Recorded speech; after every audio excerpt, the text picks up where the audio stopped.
नमस्कार जोहार, आप देख रहे हैं न्यूज रांची में।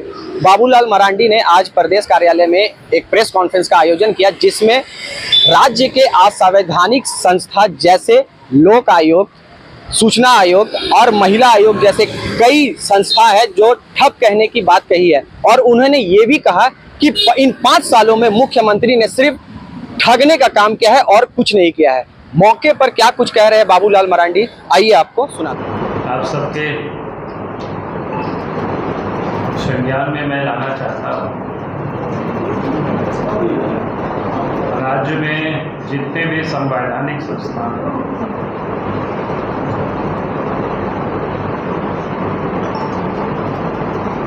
जिसके गठन होने से राज्य सरकार के अंदर अगर कोई भी गलत काम होता हो तो उसकी वो जांच कर सकता है। लेकिन वैसे जितनी भी जो संस्थाएं हैं वो सब के सब झारखंड में ठप पड़ा हुआ है। चाहे लोकायुक्त हो, चाहे सूचना आयोग हो, महिला आयोग हो, मानवाधिकार आयोग हो,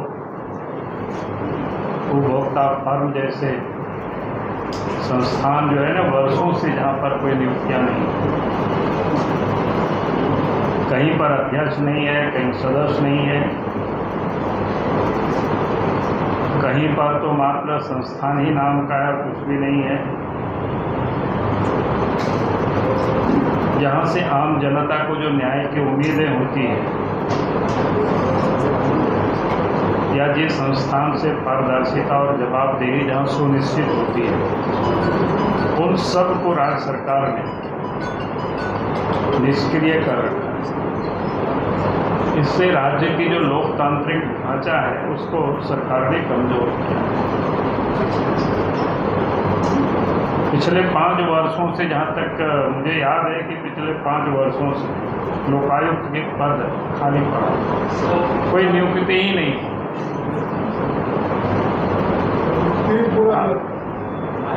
हम कह रहे हैं पिछले 5 वर्षों से, इधर हो जाता है ना ये जो बांध देता है, पिछले 5 वर्षों से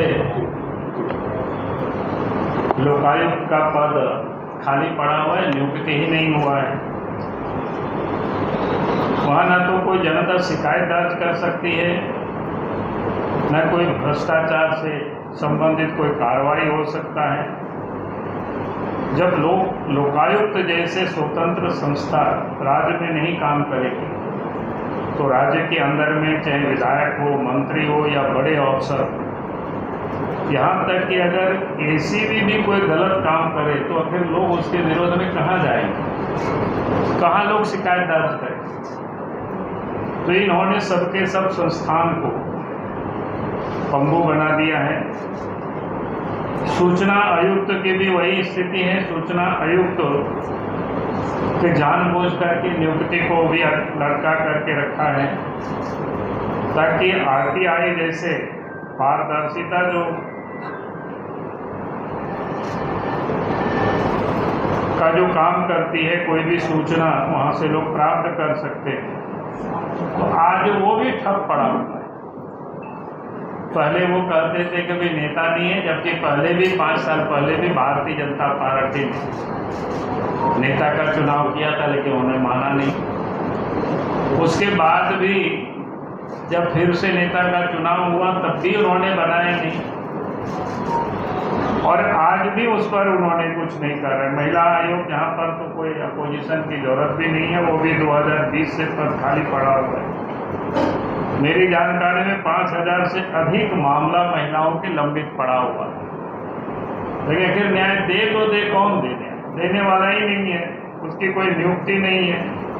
यहाँ तक कि जो कर्मचारी वगैरह भी काम करते हैं, जो सफाई वगैरह ये सब करते हैं, तो लोगों को भी अब वेतन तक नहीं मिल रहा है। उसी प्रकार से उपभोक्ता फर्म है, तो हम ये कहिए कि दर्जनों जिला ऐसा है जहाँ पर अध्यक्ष नहीं है, सदस्य नहीं है, तो हेमंत सोरेन की सरकार ने राज्य की संस्थाओं को अपंग बना दिया है, या बिल्कुल मैं कहता हूँ सुनियोजित प्रशासनिक असफलता और साजिशपूर्ण ये कार्रवाई, ताकि राज्य में किसी भी तरह का गलत काम के विरुद्ध किसी भी बड़ी मछली के खिलाफ कोई स्वतंत्र और निष्पक्ष जांच या कार्रवाई नहीं हो सके, इसकी ये प्रयास है, क्योंकि ताकि लोगों को न्याय मिल सके। यहाँ तक कि हाई कोर्ट में भी आप सबने देखा कई एक बार मामला गया और हाई कोर्ट में कई एक बार इन्होंने एफिडेविट करके कहा, तो उस समय जिसमें अपोजिशन लीडर की जरूरत होती है उसमें तो कहा कि अपोजिशन के लीडर बने नहीं हुए, बनने के बाद भी अब महीना दिन से अधिक हो गया, लेकिन अभी भी कोई आता पता नहीं। लेकिन जिस आयोग के लिए जहां अपोजिशन लीडर की भी जरूरत नहीं है, उन सारे आयोगों को भी इन्होंने सब कुछ यूं ही पड़ा हुआ है।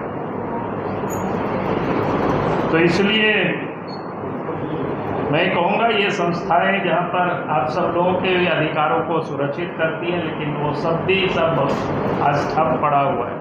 तो यदि राज्य में किस प्रकार से राज्य सरकार काम करती है, ये इसका एक नमूना है, एक उदाहरण है,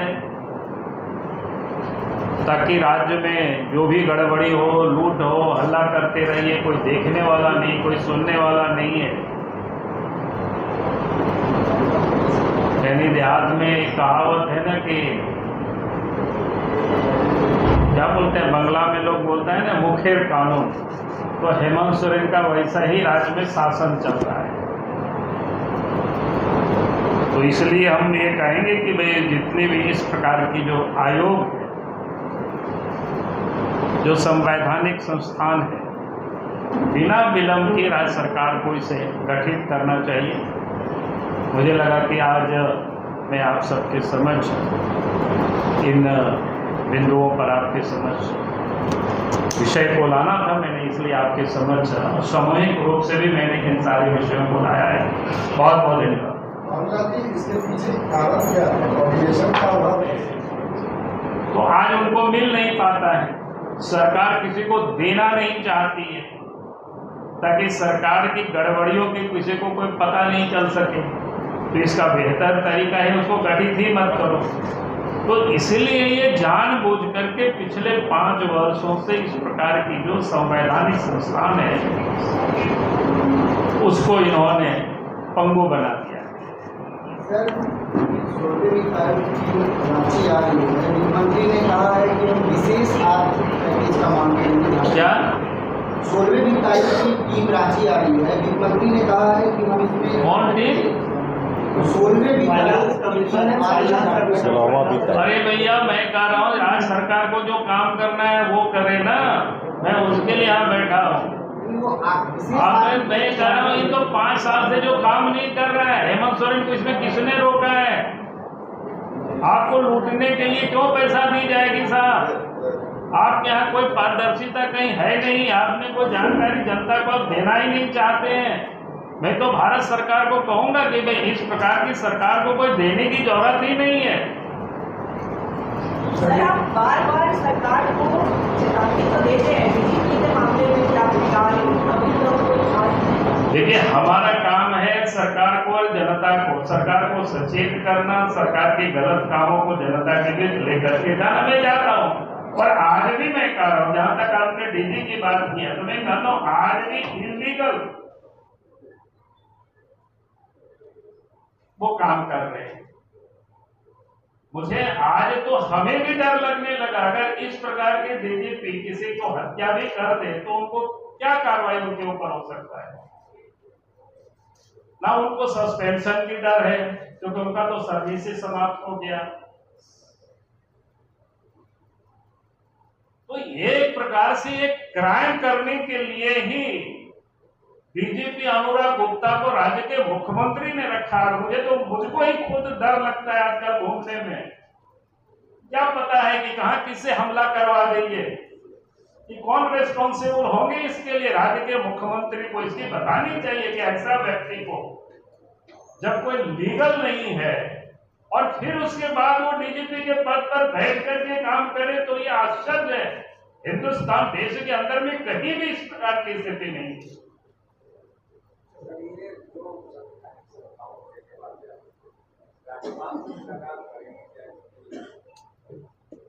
मैंने जितना कहा, आज जब जरूरत होगी देखेंगे, लेकिन मैं तो सार्वजनिक रूप से राज्य की जनता के समक्ष आप सब लोगों के माध्यम से कह रहा हूं कि राज्य सरकार कैसे काम कर रही है, क्यों ऐसा काम कर रही है, वो भी मैंने आप सबको बताया। बहुत बहुत धन्यवाद।